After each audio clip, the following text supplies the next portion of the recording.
Agribusiness Nigeria PLC to commission Farm Connect Electronic Extension Service Center in Ibadan.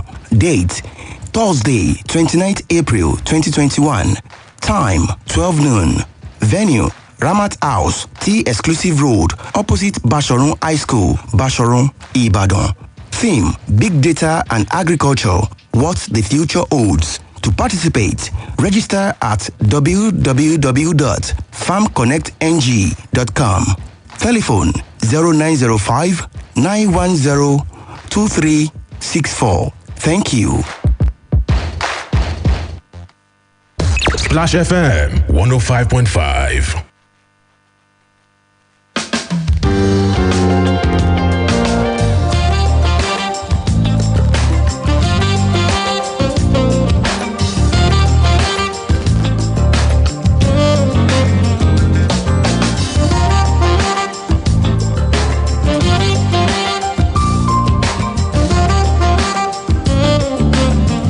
Good morning again. Welcome to the breakfast show on your radio station, Splash 105.5 FM, your favorite radio station, might I add. So thank you very much for tuning in this morning. Hope you're having a wonderful Tuesday morning. Today is the 27th day in April 2021.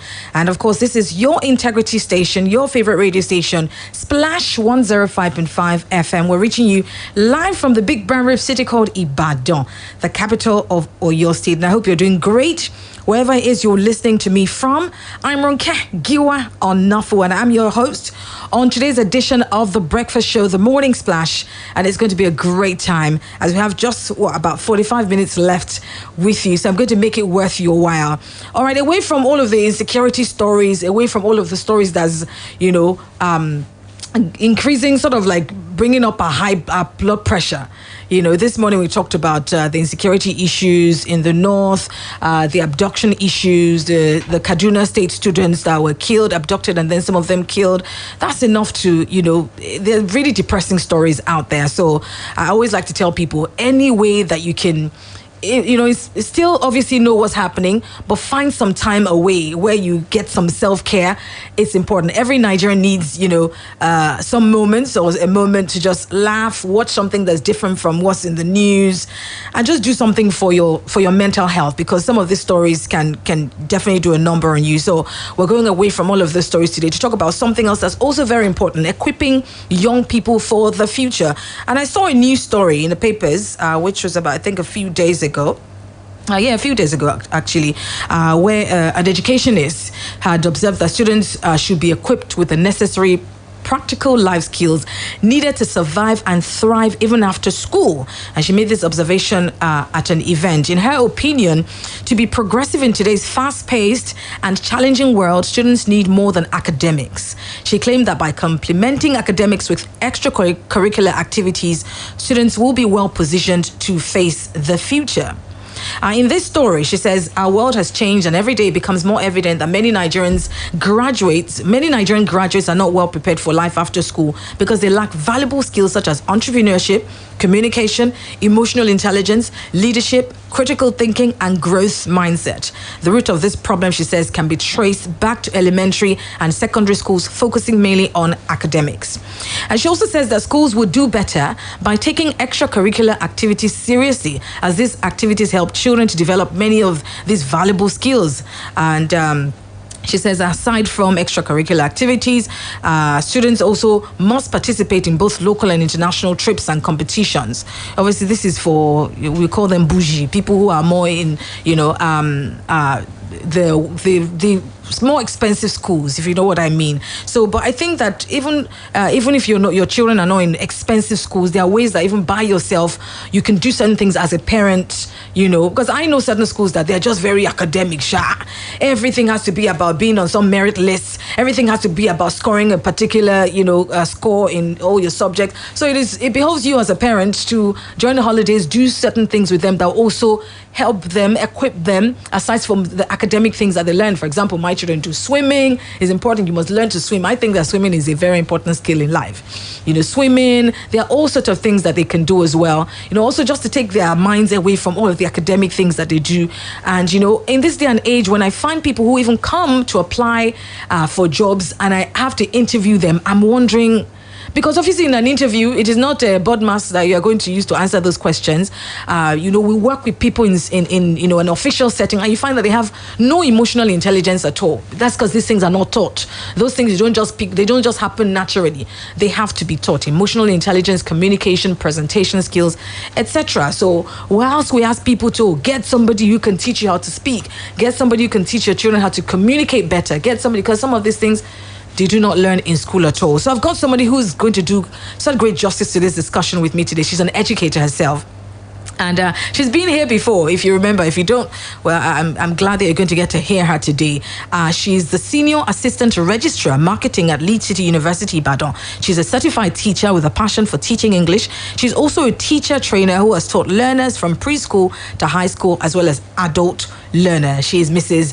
Deborah Adejobi. Good morning, ma'am. Thank you very much for joining us this morning. Good morning. Thank you for having me once again. It's a pleasure to be here. Absolutely. It's such a delight to have you. And Thank you. I mean, you heard what I read in the papers. And apart from what she said, I mean, we see a lot of, young adults out there that obviously even finish with first class, finish top of their class, etc. But you find that there are certain things they're not equipped with, which eventually they find that, is inhibiting them from maybe getting the job that they want, getting to live the life that they want, etc. So let's go back to the schools, because I find that in Nigeria a lot of things are outdated. Our constitution is outdated, so we're doing things based on how it's been done, hundreds of years ago. So I don't know, what are your thoughts on obviously adding skills alongside, because I think also that a lot of students are still so burdened.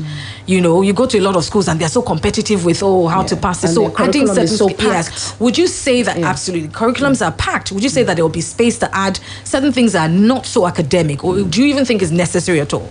I think it is imperative that schools include these kind of things in their curriculum or in the students' day at school, because you see, by the time they leave school, by the time most of them are leaving high school, they're in their early teens or late teens. And so their emotions are everywhere anyway. Hormones are doing terrible things to them. Their bodies are doing things that they don't understand, they don't have control over. So they themselves are in an emotional state to start with.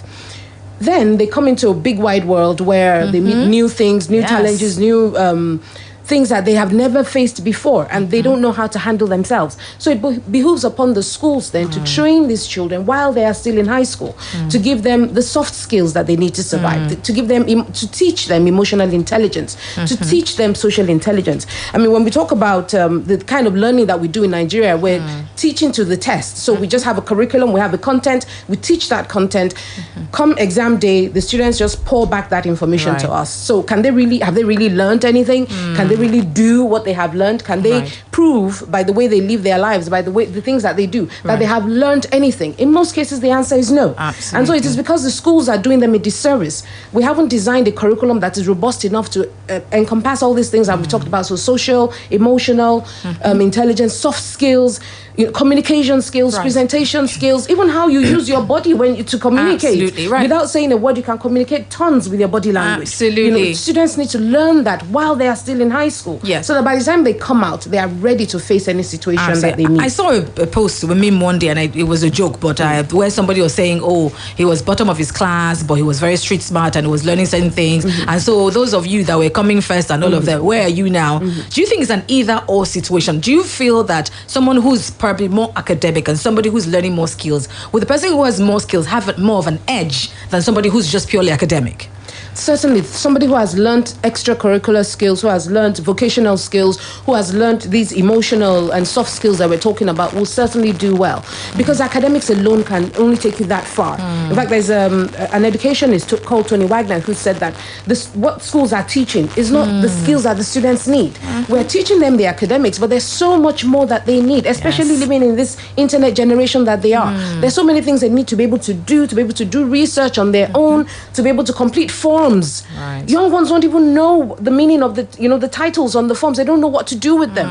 Can we have sessions in school, maybe something like a university preparedness class where they are taught certain skills, how to complete a form, how to answer the phone, how to respond to emails, have you ever received a WhatsApp message where somebody just says, "Good morning, ma"? and then nothing comes for the next like 2 hours, and you're like, okay, say what you want to say now. Absolutely. But they don't say anything because they're waiting for you to respond to that greeting before they carry on. They think that it is the same way that they communicate in face-to-face situations that they will communicate in that online situation. Whereas what they need to do is just to say their greeting, introduce themselves, say how they know you, and say why they are calling you or why they are sending you this message. So that once you have that information, then you know how to deal with the next thing that is coming along. But nobody teaches them that. Absolutely. So they don't know how to respond to emails. They don't know how to respond to text messages. They don't even know how to compose themselves in a social group, on a WhatsApp group or in a meeting setting. They don't know all those things. So schools have the responsibility to teach this kind of skills to the students, to let them know, to give them the skills that they need to empower them to be able to actually do research, find answers to problems on their own, so that when they face an unusual situation, they are not an emotional wreck. Absolutely. Sometimes because we have not trained them enough, when they come to university and they face just one small pressure, they collapse under the pressure. They don't know how to time manage, they don't know how to self-manage, they don't know how to relate to other people, they don't know how to have relationships with their course mates, with their lecturers. They don't know how to deal with all those things. So true. And so they are finding their way, groping in the darkness. So do you think it's the parents' responsibility or the school to add these skills to their curriculum? Or do you think, for example, during the holidays, perhaps what are parents doing? What can you do also to make sure that they're not just going back to school, doing lessons during the summer, but actually do certain things that they can add to what they're learning in school? So whose responsibility? I think it's a joint responsibility. Parents, because they're the first carers of the child, they have the right to teach their children all of these things. Sure. Some parents don't have that knowledge, and so they themselves can't pass on what they do not have. And so they rely on schools to do that. So in a situation where you have a child who unfortunately hasn't had that upbringing at home, the school can step in and provide that information. But where the parent is up to their task and they're doing it, and the school is also doing their part, by the time the children finish from high school, they are well equipped to face the big bad world that they're going to come into. So everybody has a part to play. Teachers have a part to play. Even just other adults in society have a part to play. If somebody has done something incorrectly, you can just correct them, show them the right way to do it, so that they don't make the same mistakes all over again. So all of these things we need to teach them, and we can do this. We can teach them by role-playing scenarios with them. Parents can do this, schools can do this, other adults, like I said, can also do this. Role-play situations with them. Ask them hypothetical what-if questions. Yes. What if this happens? What would you do? What if somebody did that? How would you react? What if you fail your test? What if you fail your exam? Let them understand that it is not the end of the world. Sure. The ability to recall information that has been put into you is not all you need in life. There's so many other skills that you need to survive. So if you have failed a test for whatever reason, can you get yourself back on your feet, and how do you recover? All of those skills we need to teach them by role playing, by asking questions. And when you ask questions, please be open-minded, because you might not like what you hear. Ooh, okay. You might not like what the children come out with. So you need to be open-minded. You need to be ready to listen to what they say, and also find a way to deal with what you didn't expect, rather than just go off in a tantrum. Absolutely. Okay, we need to take a short commercial break. It is Beyond the Surface, and today we're looking at some of the skills that young people need to add to their academics in order to prepare them for the future that we are going to right now. Did you know that there are certain jobs that will go extinct in Nigeria very, very soon? So telling your children to study certain courses or do certain things now obviously may be unhelpful or may be problematic, because they might not get jobs if they go to. So these are the things that we need to be teaching in school, but we'll talk about that when we come back from this short commercial break. So please don't go away. If you don't know the transfer news, you might tell your friends your team has the top striker. What are you talking about? If you tell your friends your team has the top striker, they might loudly disagree. If they loudly disagree, the whole viewing center might get involved. If the whole viewing center gets involved, you might lose the argument. If you lose the argument, you might kick the floor in frustration. Before things get out of hand, settle it with Google Search. Get the latest football news, live scores, transfers, probabilities, and so much more on your Google app. As the best man, I'd like to give a toast. But first, I have a few things to say. The money they are spraying the couple is reducing. It seems some people have rubbed glue under their shoes to pack it. Clearly, he's been watching comedy nights or maybe My Siblings and I on Africa Magic Urban, DSTV channel 153. Now you too can get inspired by our local entertainment. Get a HD decoder, dish, plus 1 month DSTV compact subscription for only 18,600 naira. Because great stories start on DSTV. Àkókò ìjà tó pa bámbárì jù tá àti retí ń lọ kó sókàn báyìí o. Kì í sí ibú yẹ̀rì láàrin jù bá náà lọ. Ó mà ṣe o. Ẹ̀rù bẹ́ẹ̀ ṣẹ̀ṣẹ̀ ń kú bí ojú pì. Ẹ̀ṣẹ́ àgbáwọlé lọ́tún lọ́sí. Ó dilẹ̀ gbága yìí. Ó ṣubú yàkàtà. Ó fìdí rẹ̀ ní ìjà parí o. Kò sógun mọ́ kò sọ́tẹ̀ mọ́. Àlùbámí ni Bọ́sìkà tún borí lẹ́ẹ̀kan sí. Gba ìtura kíá kúrò lọ́wọ́ ẹ̀fọ́rí, ìrora àti òtútù pẹ̀lú Bọ́sìkà. Bọ́sìkà ń gba ẹ̀fọ́rí, ìrora àti òtútù lágbàwọlé ní kíákíá. Bí àyípadà kò bá sí lẹ́yìn ọjọ́ mẹ́ta, lọ rí dókítà. Come, you don't put yeast for bread before? The dough go just the rise like 5,000 naira when you put for EcoBank. Before you know, if it become 25,000 naira.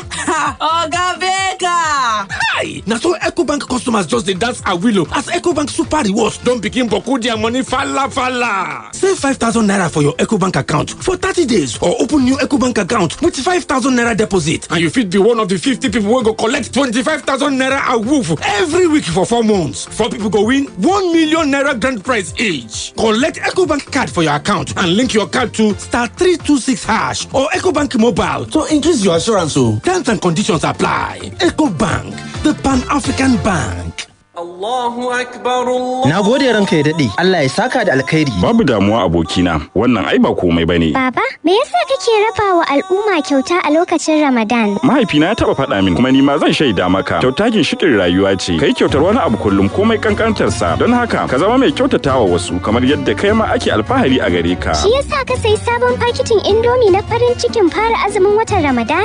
Tare da sabon paketin Indomie din zan iya rabawa al'ummar da ke kusa da ni a wannan lokaci na Ramadan. Shin zan iya raba tawa taliyar ta Indomie da makotanmu masu bukata? Tabbas. Zaka iya. Kasance mai muraggara basar kyautatawa cikin watan azumin Ramadan da taliyar Indomie. Taliyar Indomie abinci mai ɗanɗano wanda ya dace da ku. Ẹ̀sùnmọ́ bí ẹ wá gbọ́ fún mi náà lọ́kùnrin lóbìnrin nípa òògùn amárají pépé. Omega H3 nínú Ramadan tó bá ti ṣínú tán. Omega H3 ni ó lò. Òun lẹ ti gbọ́ yẹn ohun ẹ̀yin Mùsùlùmí. Tẹ́ ẹ bá ti ṣínú tán nínú àwẹ̀ Ramadan yìí, Omega H3 ni kẹ́ ẹ máa lò. Á dá gbogbo okun tẹ́ ẹ ti pàdánù padà sí lára lẹ́sẹ̀kẹsẹ̀. Omega H3 ó ń fúnni lókun, ó ń ṣagbára dọ̀tun, ó ń mára jí pépé. Àwọn èròjà tó ń ṣara lóore ló ń ṣalátìlẹ́yìn fún. Lo Omega H3 lẹ́ẹ̀kan lójúmọ́ tó o bá ti ṣínú tán. Èmi Alhaji Wasiu Káyọ̀dé Asidik Babanwaka ló ń sọ fún yín pé nínú àwẹ̀ Ramadan yìí ẹ má jẹ́ kí Omega H3 wọ́n nínú ilé yín o. Omega H3 alátìlẹ́yìn fún ìlera tó péye. Awesome day for me and compulsory for you too. Fear with the Ogbonge IP67 rated water resistance feature where the Galaxy A72 and A52. Your photo game not a grip finish even for inside rain. Follow enjoy the tutorial anywhere and anytime with the stereo speakers on top Galaxy A72 and A52. So with 1TB storage with Boku, no boundary for inside the new A series. Make you also protect your phone with the on-screen fingerprint feature for inside Galaxy A32. Get also with amount from 113,500 naira. Go Samsung.com or call 0800 Samsung. Now, where's that big malt? Today was just one of those days. You know, woke up by 5, made breakfast, went to work, did my job, then my Oga's work, then Oga's work, came home, made dinner, and now nothing can stop me from enjoying my rich, smooth, refreshing Dubic malt. Enjoys of Dubic Malt. Dubic Malt. Crown the moment. If you don't know the transfer news, you might tell your friends your team has the top striker. What are you talking about? If you tell your friends your team has the top striker, they might loudly disagree. If they loudly disagree, the whole viewing center might get involved. If the whole viewing center gets involved, you might lose the argument. If you lose the argument, you might kick the floor in frustration. Before things get out of hand, settle it with Google Search. Get the latest football news, live scores, transfers, probabilities, and so much more on your Google app. Splash FM 105.5. Welcome back. It is still Beyond the Surface on Splash 105.5 FM. I'm Ronke Giwa Onafuwa. I hope you're having a great morning.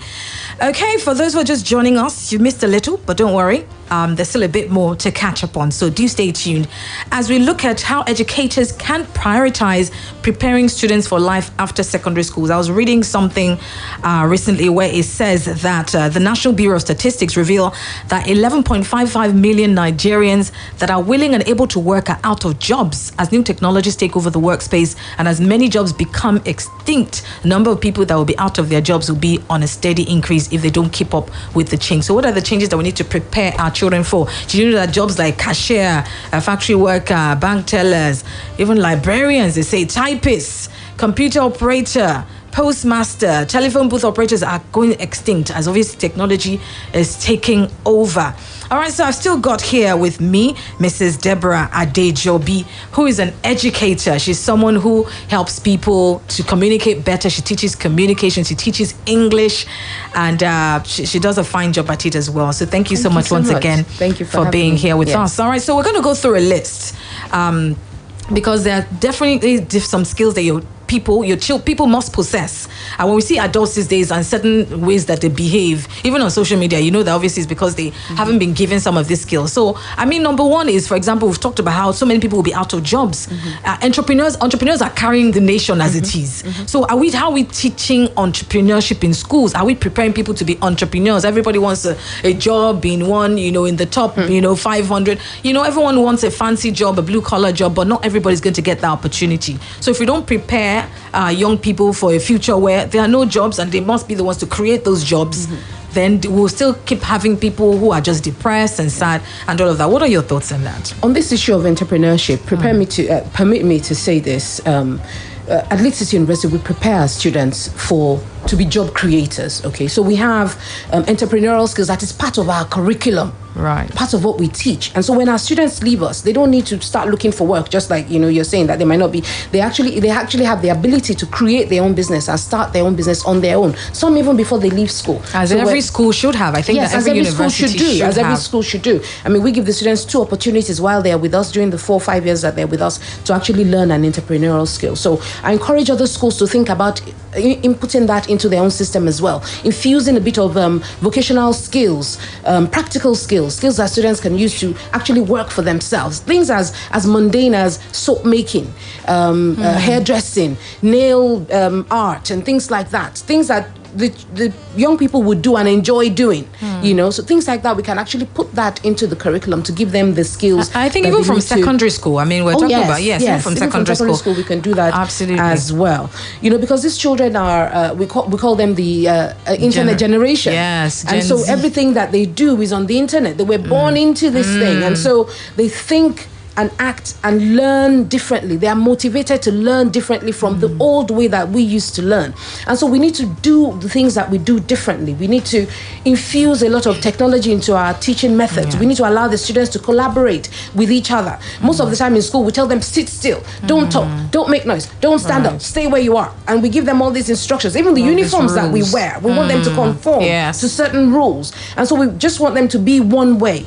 Whereas in order to be able to flourish, in order to be able to do well, they need critical thinking skills and problem-solving skills, the ability to do things on their own, to think out of the box. Right. Okay, to be able to look at a situation and say, well, everybody's doing theirs this way. I want to do mine that way. Absolutely. And I want to stop you there because in Nigeria, it feels like we're constantly, like you said, always trying to make young people conform. Yes. And so how do we teach, critical thinking or being able to, allowing them to be, to out of the box, when for us it's like rebellion? We just need to learn it. Teachers need to unlearn the bad ways of doing things and now unlearn. Learn the new ways, the right ways of doing things. Not everyone's rebellious just because they want to do something different. In fact, if there's a child in your class who is doing, you have given instructions and he chooses to do his own in a slightly different way. Yes. He hasn't done anything wrong. He's just going in a different way from the others. Do you chastise him? Do you label him as the one that never listens to instructions? Yes. Or do you encourage him? Do you guide him? Do you look at what he's doing and try to see the sense in what he's doing? Right. And if he's actually going to get to the same conclusion that you want the students to get to. rather than stifle him and say, don't do that, stay here. Do it this way. Do this way. My way.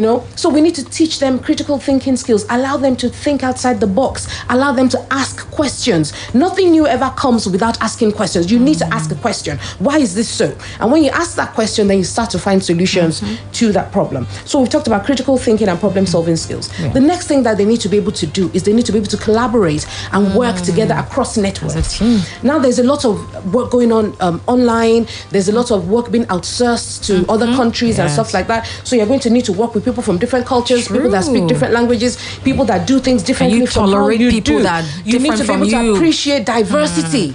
You need to be able to look at somebody and say, okay, the way they are doing it is not the way that we do it in my country. But is there anything wrong with it? Absolutely. Not necessarily. So we need to be able to tolerate diversity and appreciate it and see the good in it. And then you need to be able to, by asking questions as well, you can also set yourself up as a leader within a group, because when you're asking questions and you're providing the opportunities for others to follow, then you stand yourself out as different. So you need to learn how to collaborate across networks. You need to learn how to use social media. You need to learn how to hold meetings, how to meeting etiquette. And this subject of diversity is so important, because even as it is, we're divided across tribal lines. Yes. There's still people who still say Yoruba people who say Amona. They do things like this. Exactly. How These you are work the with ones somebody from Pakistan? Like How do you, if you're looking at having your children work in the top 5 Fortune 500, how are you going to work with somebody who's come from Pakistan, someone who's come from Switzerland, someone who's come, if they cannot tolerate an Igbo person? Yes, we need to teach them to understand that. Another skills that children need to learn today is agility and adaptability. The speed of discovering that, okay, this is a different way of doing things. Okay, I've got to adapt now. I used to do it this way. Now we're supposed to do it this way. There are now new tools that we can use. Am I going to hold on to the old tools, or would I start to use the new tools as quickly as possible? We need to teach them not to be rigid, be flexible. Look at what is going on. Look at new ways of doing things. Look at new skills that are now available, and learn those skills as quickly as you can, so that you can move along, with the rest of the world. The fourth point is initiative and entrepreneurship. We've talked about entrepreneurship. You need to be able to take the initiative to do something different. You need to be able to be a risk taker. You mentioned swimming earlier. Swimming is a risk. Getting into a pool is a risk. But you will never learn to swim if you never get into a pool. Absolutely. And that is a vital skill that you need to have. Absolutely. So you just need to know that some risks are worth taking. You don't have to be 100% risk averse. You need to learn how to take certain risks under proper conditions, so that you can create new things and you can do new things. Absolutely. I'm talking about initiatives. Some of us, our children cannot take the most basic decisions. Until mommy's back, daddy's back, you don't allow them to do anything. They're not allowed to think for themselves, and that in itself is going to be problematic when they grow up. They will get to organizations where they can't do anything without their boss micromanaging them and telling them do this and do that. A lot of parents hover as well. They hover, over their children. They want to just make sure that a child wants to fill a form, and the parent is the one filling the form. Give the form to the child. Let him do it himself. Form, they cannot. Yes, let him do it himself. If he makes a mistake, get a corrector pen and correct it. Or what I do with my kids is I make photocopies of the form. And so I give it to them. Go and fill it. So they fill. And then they bring it back to me like, no, this is not right. It should be this, it should be that, So they practice on their own. Those little boxes that they give you to put letters in, they learn to write in that. I mean, some children get forms that have maybe like a bank form. And they cannot even fill their names on the form because the boxes are just so small. They've never seen a box like that before, So just small things, small activities like that, allow them to do things like that on their own. And then you realize that by the time they get into the big bad world, they are ready to move along. Number 5 point that I have here is effective oral and written communication. I cannot overemphasize that enough. If you don't think well, you will not write well. If you don't write well, you will not speak well. So the whole thing starts from how you think. If you have fuzzy thinking, you're always thinking about how to get more sleep, or how to play games all night, or how to watch football, or you will never be able to achieve what you need to achieve. So children need to learn discipline. They need to learn that, routine. There's a time for playing and there's a time for serious work. And when it's time for serious work, you need to sit down and think critically. You need to be able to think clearly, quickly articulate your thoughts. I mean, what use is a good idea if you don't know how to articulate it? So you need to have you need to know how to articulate yourself clearly, make your points, put your points across. Even in a situation where your point is different from everybody else's point, you don't keep quiet because you are the lone voice. Exactly. No, still express yourself. Or you don't shout because just to try and get your point across. Storm off. Exactly. Emotional intelligence. You just need to learn how to manage that situation, still make your point. Some students don't know how to respectfully challenge authority. There's some things that happen in schools or in an organization where if you don't challenge it, there will never be a change. So there's something wrong. Ask a question. Why is it like this? Can we do it this way? All of those are skills that students need to learn to have. They need to master those skills so that they can communicate their thoughts. They can write clearly. They can speak clearly. They can think clearly as well. Absolutely. Number 6 point is assessing and analyzing information. Students need to be able to, we're bombarded with a barrage of information. Day in, day out. There's TV, so much information. Social media. You just type one word onto Google and then you search, and then so many options come up. 1 million, 1.4 million, 14 million. How do you decide? So students have got to learn how to quickly assess and analyze the information, see what is useful, see what is not, take what is useful and get rid of the rest. So they need to there are certain reading strategies called skimming and scanning. Skimming is when you just quickly look at a material for the overall view. Have an understanding. Understand what is going on. And then scanning is when you read closely for a particular point. So you're looking for a particular point. Students need to learn that. There's some exams that students would do before they go to schools overseas, some international English language testing exams. And you have bulky reading passages. And if you decide to read everything word for word, you will never finish. And some of those exams, you have like 2 or 3 of those passages, like the IELTS exam, for instance. You have like 3 passages, and you have to read all those things and find the information. Students need to learn these skills, how to quickly look at the material, look at pick the point that they need and discard the rest. Instead of paying attention to everything. If you give equal attention to everything, you will never get to where you need to get to. So all of those skills, those strategies need to be mastered. Or if you're writing a research paper and you're doing research online, there's so much information. You need to pick out what is useful and discard the rest. And the final one is curiosity and imagination. When children are born, they're so curious. They will ask you 100 questions a day. An average 4-year-old would ask 100 questions every day. Why is this? Why is that? What is... Yes, you have one. So you understand what I'm talking about. Why is this? What is that? Why do we do this? Where do we... all of those questions. But you see, the older they get, when they start to go to school, we start to teach them that it is wrong to ask questions. So the child has a question and be like, I'm still busy, let me finish. Copy your notes and things like that. So we stifle them and we start to teach them that it is wrong to ask questions. So they stop being curious. And then you just put the thing there and be like, okay, so that's what they have put down there, and they don't do anything about it. They're just looking at it and waiting for you to tell them what to do with it, because they're not curious anymore. Imagination, being able to think and think outside the box, paint beautiful pictures in your mind. And that's why people often say that, especially because these days, as young as 2, we give them tabs and TV to sort of, and I think that's sometimes what people say, experts say, is that it stifles their imagination. Let them because go out they're just in the receiving. sun. They're just receiving all that stuff. Absolutely. They're not creating anything. If you're going to give your child a tab, give them a coding game or something, or give them something that they can actually do. They can manipulate. They can, learn with. They can move things around. That one is so much more, so much better than just playing all these silly games that most of them do online. So allow them to go out in the sun, like you have said. Let them discover. If you have an earthen garden in your house, let them run around in the garden and touch the sand and the stone and the grass and things like that. Let them experience all of that, because that is all part of learning. Now you've said a lot of very amazing things, and I think all schools should be able to inculcate. But these are things that it feels like only private schools can inculcate effectively. Let's look at our public schools, and that's why they often say that it's an SS1 student in a public school and an SS1 student in a private school are worlds apart. Let's not even talk about an SS1 in a private school here, and maybe one that already is in the US using all sorts of gadgets and computers. How do we close that gap? How do we get government to sort of start to do some of these things and close that gap? It's this is something that if you and I know these things, you can be sure that those who are in power, those who are in authority also know these things. So is there the will to do those things? That is another thing, So even in schools where they have the will and they have the resources, they are bogged down by a curriculum of maybe 17 or 19 subjects that they have to teach in a period of 8 to 2 or 8 to 3. 3.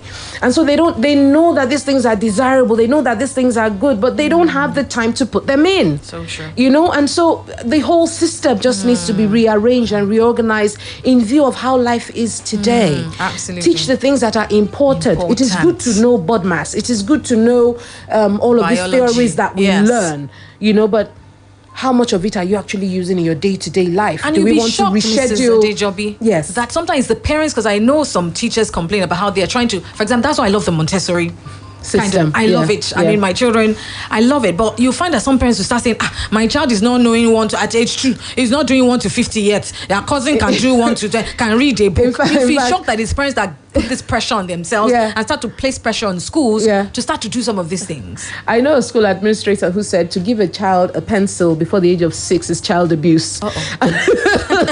Really? To make a child hold a pencil before the age of 6 is child, and she's so adamant about that. As a school administrator, she'll say, please don't give my child homework, because they need to play. The child needs to play. The one that they have done in school is enough. Let them come home and play. Don't bring more work home with them, because as a child, they still need to play. They need to discover. They need to enjoy life. We're scared But if you want them to compete. If you want them to write, I mean, there's some things that my 8-year-old can do that her 13-year-old cousin who is in America cannot do. Okay. Okay. There's some, when she reads, you are amazed at how she reads at 8. Yes. And her cousin, who is exposed to all of these, beautiful resources and all that, cannot read as well, because we force our children, we force them too early to learn all these things. But over there, they allow the children to discover, play, to enjoy the process of learning. They will read. Touch bugs. They will read. But allow them to do other things as well, so that they don't miss out on, if you just make them sit down. In fact, some people use reading as a punishment. Go and read your book. You've played enough. Go and sit down and read your book. So the children don't even enjoy reading now, because they see it as a punishment. When they want to study, their heart and soul is not in it, because all the while they have known that this reading is something serious that you must do. If you don't do it, your life is over, and things like that. And so their heart and soul is not into it. But if you appeal to them the way that they want to learn, you use the internet, you use computers, you use technology, you use tactile learning methods, things that they can manipulate and do, then they will learn a lot faster, and then they will enjoy the process of learning, and then learning will be permanent. Because if you learn something just to pass an exam, you haven't learned anything at all. You will forget. As soon as the exam is over, you will forget. I'm sure you can testify to that. I've done several exams like that in my life. You just cram the information into your brain, come to the exam hall, pour everything onto the script, and off you go. You have forgotten that thing. It has not made any difference in your life. But if you are able to manipulate things and able to do, so you have learned this in class, and then you now go out and you practice those things. You use schools use pragmatic teaching methods, hands-on teaching methods, like you mentioned, the Montessori system. They do that. The children manipulate and they practice what they have learned. So they demonstrate that they have learned. When that happens, learning is permanent. And that's what we want. So that when they leave school, they are able to stand on their own. They're able to do research. They're able to do research. They're able to deal with their friends. You have some kids that say, this is the captain of this team, or this is the boss of this team. It's because that child has emotional stability. That child has leadership skills that she has learned and knows how to handle herself, knows how to handle other people, knows how to handle her classmates in class, knows how to handle the lecturers, knows how to deal with the administrative staff. Those kind of people, they didn't just suddenly develop those skills. They were nurtured and they were shown how to do those things. They themselves imbibed those skills, so that when they end up being nice, robust, well-developed individuals. And they do very well, so much better than those who focus only on academic skills. I mean, fantastic. If this doesn't challenge you, I mean, even if your children go to schools where that's why I side-eye some schools. When I see some billboards in Ibadan, there's one particular that used to irritate me. Your child will start reading by 3. And I'm thinking, you know what? No, even my child's teacher, I'm always telling her, you know what? No rush. No rush, because I know that also some of her cousins in Canada, for example, don't even start school till about 5. They are home till they're 5, and you find that even when they are grown, some of the time I didn't start school until I was 6. Oh wow! So I didn't start primary school until I was 6. So when I see schools that are privileged enough to add some of these skills, but sometimes, like I said, parents are the ones saying, leave. Some kids will take their children away from. Some parents, will take their children away from that school, because they're not. The child cannot write 1 to 100 at age 2. Yes. A child that the bones are not well developed yet. They can't manipulate their fingers. They're not mature enough to handle the pencil. And you want them to handle the pencil and write 1 to 100. Wow. They should be nowhere near a pencil at that age. Absolutely. They should be playing in a sandpit. Exactly. Playing with bugs and just seeing the environment and learning about listening life. To music and things like that. I always say that from before 5, from age 0 to 5, you should be learning at all. It should be through play. We even find people that say they are Montessori too. They're just so academic. I'm thinking, okay, it's the Nigerian culture. It's our culture, and so the Montessori system would now be modeled with. Yes. It'll be modeled with the Nigerian way of thinking. Yes. The child should be able to do this, the child should be able to do that. Exactly. Whereas children develop differentially. So some can do things, the moment you show them, they can handle it. Others need a little bit more time to pick it up. So you need to give each child the opportunity to develop at their own pace. Not call them lazy just because they can't do Not at all. Let them develop at their own pace, but don't leave anybody behind. Don't leave any child behind. That one, he will never write his homework. And then you leave him and concentrate on the others. That is so unfair. That child needs to learn something. He needs, there's a way that you need to approach that child that you have not learned yet. I know my chairman once said that at a PTA meeting, he once said that if you tell me that my child is failing, that means you're saying I, as a parent, am a failure. But I know I'm not the father of a failure. I'm not a failure and I'm not the father of a failure. So he says things like, you as a teacher need to learn how to reach that child. For that child to be failing, that means you as a teacher, you have not found how to communicate with that child. That's a table. So you need to, because universities, we have lecturers that will say, only 2% pass my course. And they're proud of that. I don't know how anybody can be proud of that. That makes you a failure if you can't. That makes you a failure. And only 2% pass your course. You just need to, as a teacher, you need to go and do research, find out how to reach children that are like this. How can I reach this child? It might be a video that you might have to make for that particular child to help that child to learn. Yes, it might be some other things, that manipulatives that you need to use to help that, to help that child to learn. But if you look at that child and say, because he's not following the conventions, then that child is a problem child, then you will just unfortunately do that child a great disservice. Wow, we definitely have a lot to learn, unlearn. Yes. Learn and unlearn as parents. We have to keep doing that. Educators. We have to keep learning and we have to keep unlearning.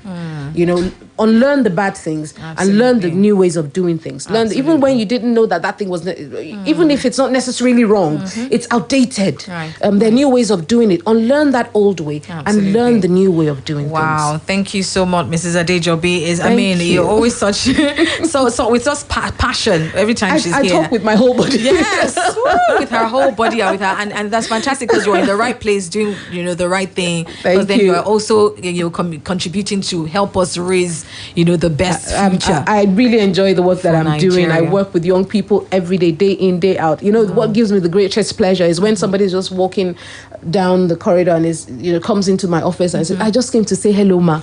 It gives me such great pleasure because that means that I have touched that child in one way. I have communicated, I have helped, I have supported enough for that child to feel that she can come and say hello to me, or that young person, they're not children anymore now, that young person to come over to me and say we were just passing by and we decided to come and say hello. That gives me so much joy. A student brought me a lollipop one day. Lollipop. I mean, how much is it? 30 naira. Nice gesture. I was like, oh my goodness, thank you. She bought one for herself. I said, I'm going to the Senate building and I'm going to see Mr. Let me buy. And then she bought me a lollipop, 30 naira lollipop. Right. It was like the biggest gift ever. Yeah. So doing what I do every day, talking to young ones, dealing with them, helping them, advising them, supporting them, gives me so much pleasure. And talking about the university, going about, talking, all of that is right. Because I always tell people we can't afford to parent or educate this generation like how we were. No. Our parents obviously made us fear, and fear was their style. Talk like them. When young ones come to me and they say certain things, I'm like, guy, you can't do that. I'm like, Mrs. Adejobi, what did you just say? I'm like, yes, I understand the way you talk. I understand your lingo. Right. When we use their lingo, they can relate to us. They appreciate us. They want to be near us. And when they have issues, they'll quickly come to us to ask for help. All right, let me see. I think someone's been trying to call in. Let me see if I can take one or two. Hello, good morning. Good morning, Madam Ronke. Good morning. Eze. Yeah. All right, good to have you here, Eze. Go ahead. Yes. I want to thank your analyst. She has done a great job because I also engage the youth. But I want to pick just two things. There's one thing that is seriously affecting our youth today, and that is information. Our youth find it difficult to surf the internet and know what is happening in their own country. Let me tell you, the future will be a little bit bleak for youth who are not conversant with even the issue of insecurity. They don't know anything. When I engage them, they tell me they don't know. What they don't know, and when things happen like this, they don't know where the information could come from. And secondly, course of study. They talk about law. There are other courses that are far better than this. This. I'm not saying they're not okay, but they go with the trends of time. They are not thinking. I tell them, you guys are robots. You need to think. The future will only